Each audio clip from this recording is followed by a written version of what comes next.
Hello students, welcome to Amar tuition classes Sardar Nagar Ahmedabad. आज मैं आपको 12th स्टैंडर्ड के फाइनल अकाउंट का क्वेश्चन नंबर 12 करवा रहा हूँ।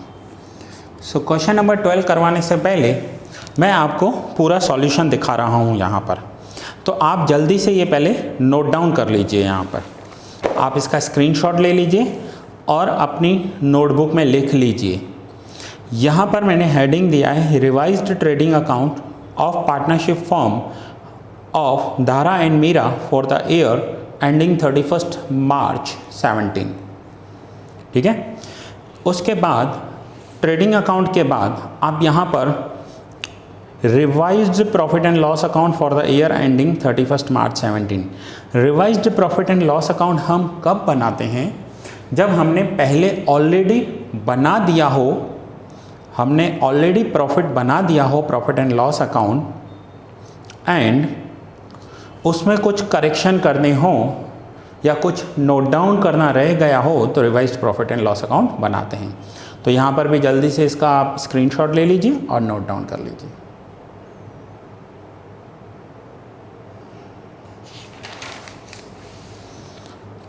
अब ये है profit and loss appropriation account and partners capital account. Profit and loss appropriation account and partners capital account. Note down कर लीजिए।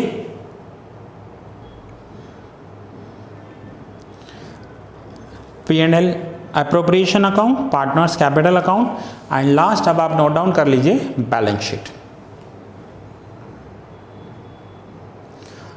इतना नोट डाउन करने के बाद अब हम सम स्टार्ट करेंगे। आप मेरे जैसा एक हाइलाइटर ले लीजिए या पेंसिल हाथ में ले लीजिए। मैं जो आपको पॉइंट करवाता जा रहा हूँ वो करते जाइए या पहले समझ लीजिए, बाद में एक बार फिर से वीडियो देख लीजिएगा।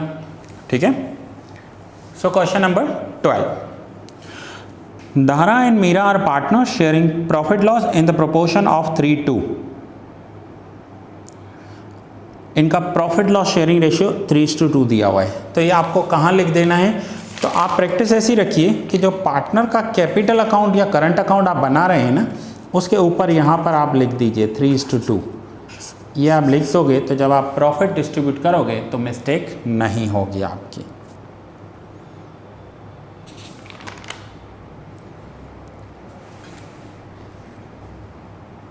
ठीक है,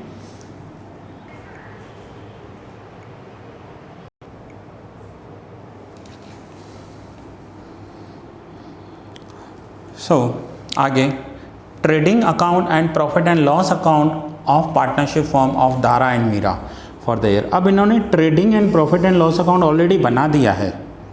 वैसे आपको ट्रायल बैलेंस दिया हुआ होता है क्वेश्चन में, लेकिन यहाँ क्या किया है, ट्रेडिंग एंड P&L ऑलरेडी बना दिया है और पीछे देखो बैलेंस शीट भी बना दिए, बैलेंस शीट भी बना कर दिया है, लेकिन इनके एडजस्टमेंट्स के इफ़ेक्ट करना रह गए होंगे, इसलिए हमें क्वेश्चन सॉल्व करने के लिए दिया है।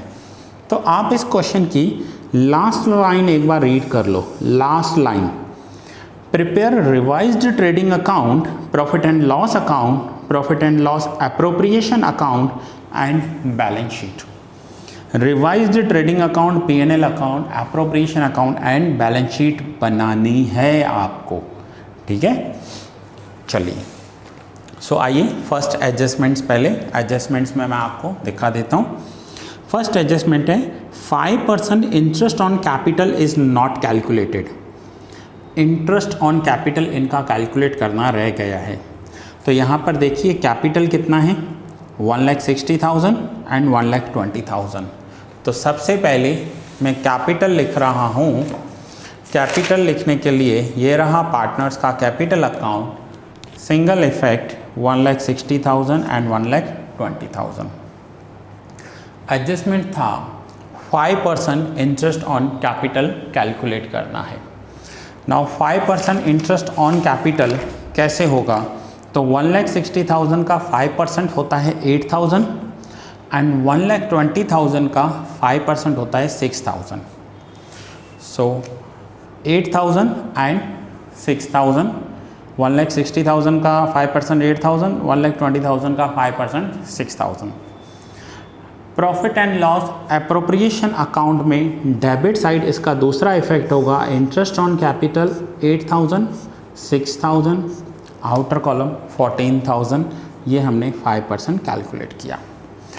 सो इंटरेस्ट ऑन कैपिटल इनका कैलकुलेट करना रह गया था और इसके दो इफ़ेक्ट जो मैंने दिए वो है एक 8,000 अप्रोप्रिएशन में डेबिट, कैपिटल में क्रेडिट, ठीक है, दोनों का सेम। नाउ सेकंड एडजस्टमेंट देखेंगे क्या है। 10% depreciation on building is to be provided. Building पर 10% डेप्रिसिएशन कैलकुलेट करना है। नाउ बिल्डिंग की वैल्यू देखो कितनी दी हुई है बैलेंस शीट में, 2,40,000। अब इसका मतलब है कि इन्होंने trading P&L balance sheet already बना दिया है, सिर्फ इनका एडजस्टमेंट के इफ़ेक्ट्स देना रह गया था। सो अब हम एडजस्टमेंट्स के इफ़ेक्ट दे रहे हैं यहाँ पर। सो बिल्डिंग है 2,40,000। अब मुझे बताओ, आप सोचो माइंड में कि बिल्डिंग 2,40,000 है, इसको रिकॉर्ड कहाँ करेंगे और इसका जो डेप्रिसिएशन होगा उसके 2 इफ़ेक्ट्स कहाँ पर आएंगे। सो बिल्डिंग के डेप्रिसिएशन के 2 इफ़ेक्ट क्या होंगे, तो ये आप 11 से कर आए हो, मैं यहाँ पर लिख रहा हूँ building 2,40,000 minus depreciation 24,000, outer column 216, और इस डेप्रिसिएशन का सेकंड इफेक्ट होगा प्रॉफिट एंड लॉस अकाउंट के debit side, depreciation on building 24,000। So depreciation के 2 इफेक्ट, एक P&L में डेबिट साइड और दूसरा बैलेंस शीट में एसेट साइड बिल्डिंग में से माइनस करेंगे, ठीक है। तो ये हुए इनके 2 effect. Clear? Now next third adjustment, prepaid salary is of 400।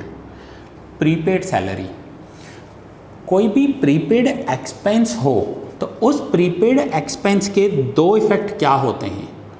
कोई भी अगर प्रीपेड सैलरी हो या प्रीपेड एक्सपेंस हो तो उसके 2 इफेक्ट क्या होते हैं।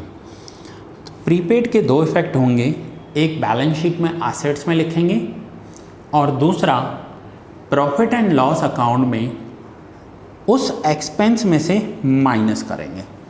सो पहले प्रॉफिट एंड लॉस अकाउंट में से सैलरी माइनस किया 400 और दूसरा इफेक्ट बैलेंस शीट में एसेट्स में है प्रीपेड सैलरी 400। तो देखा आपने, प्रीपेड सैलरी 400 और दूसरा प्रॉफिट एंड लॉस अकाउंट में डेबिट साइड 400। अब सैलरी तो आपको यहाँ पर दी हुई होगी, या ट्रायल बैलेंस होगा या आपके पास प्रॉफिट एंड लॉस अकाउंट है, तो यहाँ पर आप सैलरी देख लीजिए। सैलरी आपको दिया हुआ है 8,000, तो सैलरी 8,000 ये हम यहाँ से ले रहे हैं, इसका सिंगल इफेक्ट। जब भी आप कोई data trading, P&L, balance sheet या फिर इन तीनों के बदले आपको ट्रायल बैलेंस दिया हुआ है और उसमें से आप कोई डेटा ले रहे हो तो उसका सिंगल इफेक्ट होगा, और जब आप एडजस्टमेंट रिकॉर्ड कर रहे हो तो उसके मिनिमम 2 इफेक्ट्स होंगे। मेरी वर्डिंग्स को ध्यान रखना, मिनिमम 2 इफेक्ट्स। तो ये 8,000 माइनस 400 7,600, ठीक है। अब next fourth adjustment, interest on investment not received ₹800। अब ऊपर देखो इन्वेस्टमेंट्स दिए हुए हैं बैलेंस शीट में, इन इन्वेस्टमेंट पर 800 इंटरेस्ट रिसीव्ड नहीं हुआ है। जब भी आपको ऐसा नंबर दिया हुआ हो ना, यानी समझो आपका सम इजी हो गया कि 800 का एंट्री करना है। कई बार आपको क्या करेंगे, इन्वेस्टमेंट्स पर परसेंटेज दे देंगे कि 10% इंटरेस्ट रिसीव नहीं हुआ है, 5% इंटरेस्ट रिसीव नहीं हुआ है, तो वो आपको कैलकुलेट करना पड़ेगा। लेकिन अगर यहाँ पर सीधा नंबर दे दिया है तो यूँ समझो कि आपके लिए और इजी हो गया। सो 800 इंटरेस्ट ऑन इन्वेस्टमेंट रिसीव नहीं हुआ है। इसे कहते हैं accrued income. Accrued income means पैसा मिलना बाकी है, इनकम हमें मिलनी बाकी है। तो इसके दो इफेक्ट क्या होंगे, एक प्रॉफिट एंड लॉस अकाउंट में क्रेडिट साइड लिखेंगे बाय इंटरेस्ट ऑन इन्वेस्टमेंट, और दूसरा बैलेंस शीट में एसेट्स में लिखेंगे आउटस्टैंडिंग इंटरेस्ट ऑन इन्वेस्टमेंट, या यहाँ पर लिख सकते हैं रिसीवेबल इंटरेस्ट ऑन इन्वेस्टमेंट। यहाँ पर आप आउटस्टैंडिंग के बदले रिसीवेबल इंटरेस्ट ऑन इन्वेस्टमेंट भी लिख सकते हो।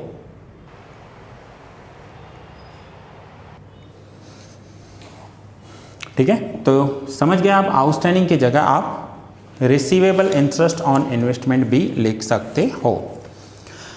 Now next is bad debts reserve of 1200 is to be maintained. अब आपको बैड डेब्ट रिजर्व एडजस्टमेंट में दिया हुआ है। अगर आपको बैड डेब्ट रिजर्व एडजस्टमेंट में दिया हुआ है तो उसके आपको दो इफेक्ट करने होंगे। अब हम जा रहे हैं प्रॉफिट एंड लॉस अकाउंट में। प्रॉफिट एंड लॉस अकाउंट में बैड डेब्ट रिजर्व हमें लिखना होगा, और इसका दूसरा इफेक्ट हमें करना है बैलेंस शीट में एसेट्स में से minus.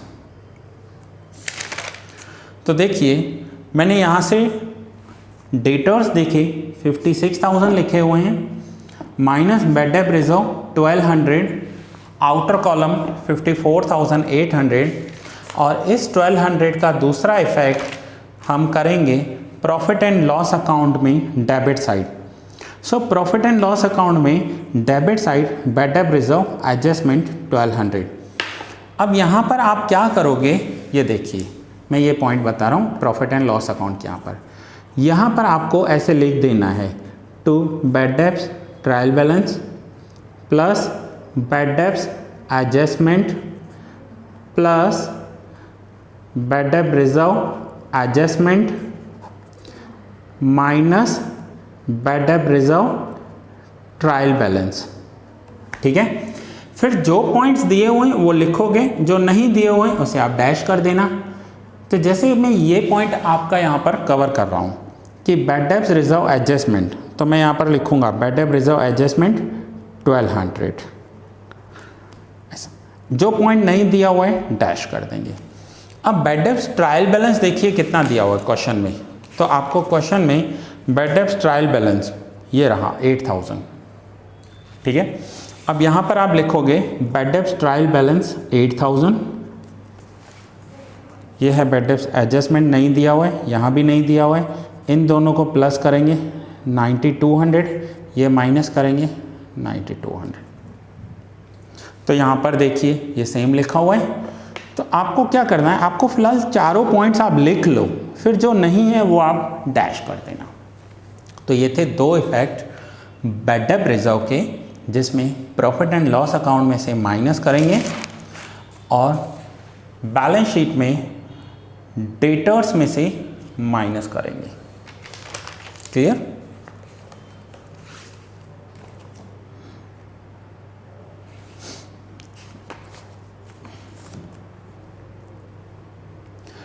Credit purchase of 1600 is not recorded. Next adjustment हम कर रहे हैं, credit purchase of 1600 is not recorded. इन्होंने 1600 का क्रेडिट परचेज किया है और वो इनसे रिकॉर्ड करना रह गया है। इसे कहते हैं unrecorded credit purchase. Unrecorded credit purchase के दो इफेक्ट क्या होंगे, तो एक तो ट्रेडिंग अकाउंट में डेबिट साइड परचेज में प्लस होंगे, ट्रेडिंग अकाउंट में डेबिट साइड परचेज में प्लस। दूसरा इफेक्ट होगा बैलेंस शीट में लायबिलिटी साइड क्रेडिटर्स में प्लस, बैलेंस शीट में लायबिलिटी साइड क्रेडिटर्स में प्लस। आपको मैंने फर्स्ट लेक्चर में ये पूरे एडजस्टमेंट क्लियर किए थे। ये पूरे एडजस्टमेंट्स जो हैं आपके वो फर्स्ट लेक्चर में क्लियर हो चुके होंगे, अगर नहीं तो आप मेरा फर्स्ट लेक्चर देख लीजिए।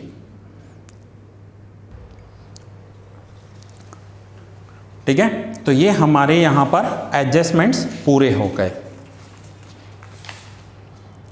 नाउ हम ट्रेडिंग में बाकी के जो पॉइंट्स हैं वो रिकॉर्ड करके देख लेते हैं। सेम रिकॉर्ड कर देंगे। अब यहाँ पर बाय सेल्स लिखा हुआ है, तो सेल्स 7,84,000 ट्रेडिंग में credit side. Sundry income profit and loss account में credit side 7,000। Bad debts return 1,000, bad debts return 1,000 P&L में credit side. Now profit and loss account, तो प्रॉफिट एंड लॉस अकाउंट में देखो इन्होंने trading and profit and loss account combine बनाया है, हमें उसे अलग अलग कर देना है। ट्रेडिंग अलग करेंगे, P&L अलग कर देंगे। ट्रेडिंग के पॉइंट ट्रेडिंग में लिखेंगे, P&L के पॉइंट P&L में लिखेंगे। तो कॉस्ट ऑफ गुड्स लिखा हुआ है, ये हमारी परचेज है, ट्रेडिंग में डेबिट करेंगे। Office expenses profit and loss account में debit side 80,000। Showroom rent 10,000 P&L में डेबिट। पैकिंग एक्सपेंसेस 12,000 P&L में डेबिट। बैड डेब्ट्स 8,000 ऑलरेडी हो चुका है। Advertisement expense 14,000 profit and loss account में debit side. Selling and distribution expense 20,000। देखो सारे expenses हैं, एक्सपेंसेस को आपको P&L में डेबिट करते जाना है।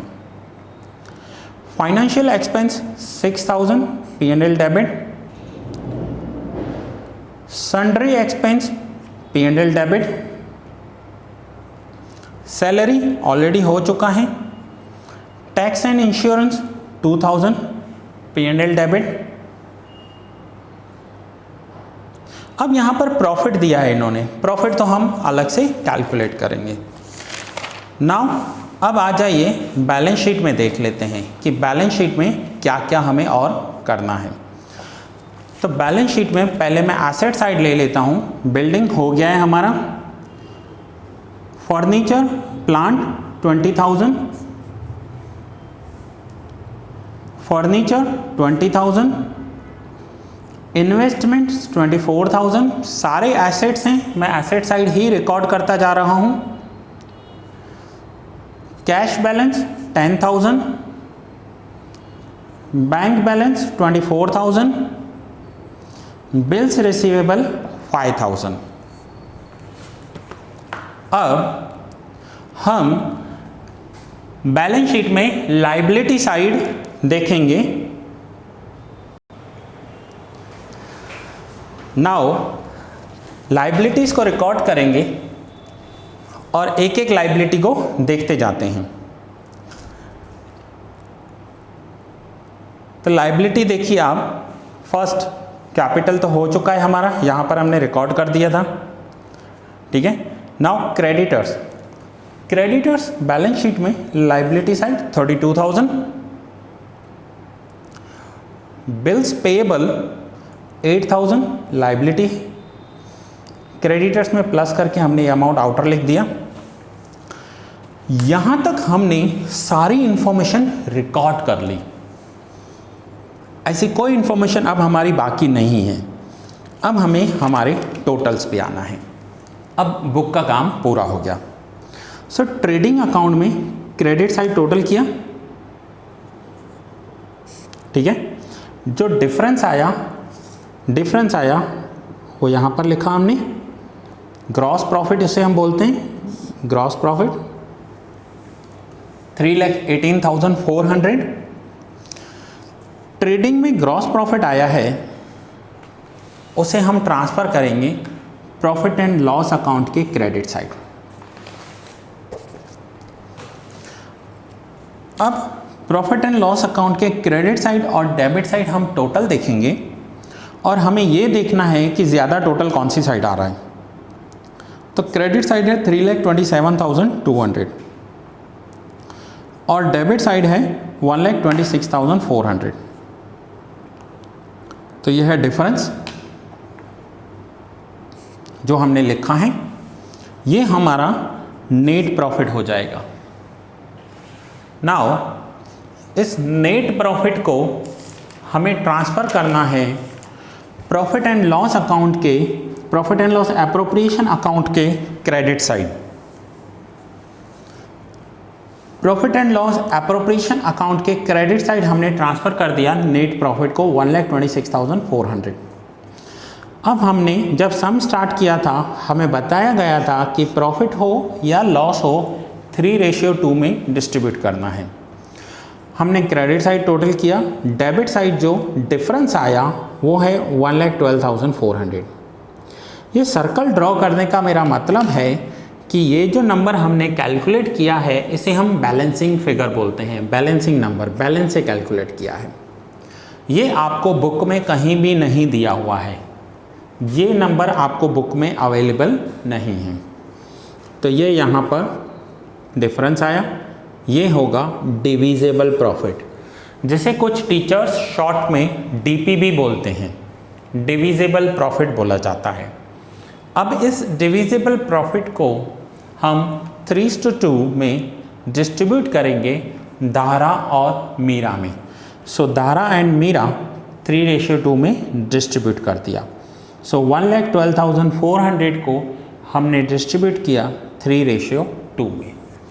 तो ये आंसर आया हमारा प्रॉफिट डिस्ट्रीब्यूट करने के बाद।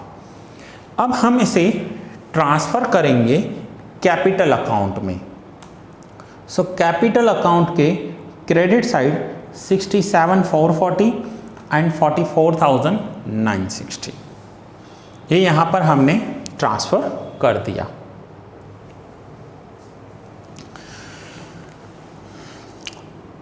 अब हमने डिविजिबल प्रॉफिट को पार्टनर के कैपिटल अकाउंट में ट्रांसफ़र कर दिया। तो अब कैपिटल अकाउंट में ट्रांसफ़र करने के बाद मैंने टोटल्स लिए हैं।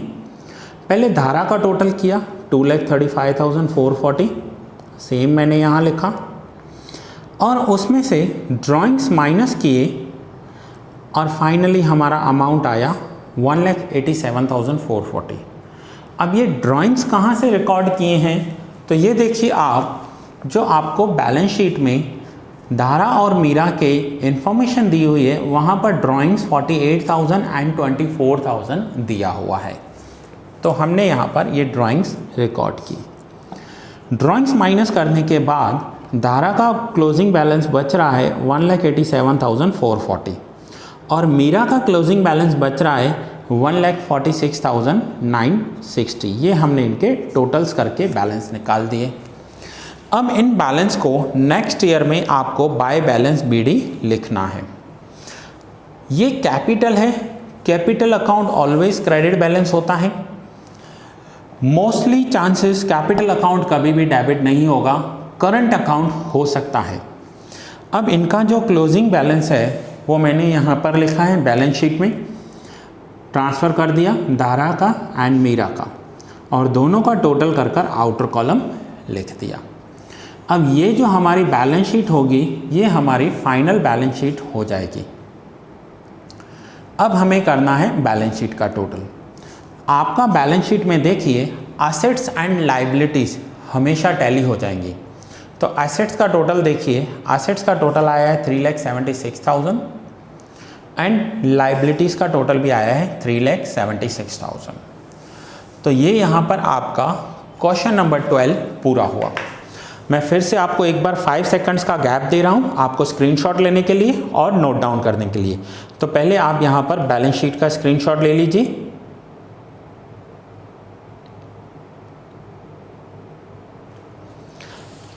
Now P&L appropriation and capital account, screenshot लेकर नोट डाउन कर लीजिए।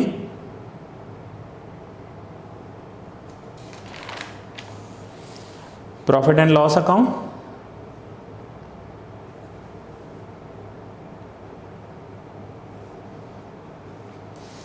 And trading account.